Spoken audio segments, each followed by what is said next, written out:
قشنگی تو هنو برام، ولی دیگه تو خواب کنارت ساختم زندگیمو رو آب. شبیه یه ماهی که شد عاشق مرداب.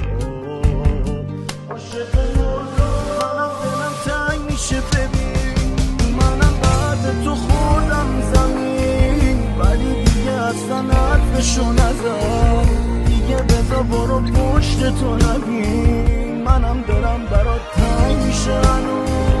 شاید اتفاقی دیدم یه رو، ولی دیگه نمیشناسی منو برم. اگه خودت نگفتی که بساز بسون، منم دلم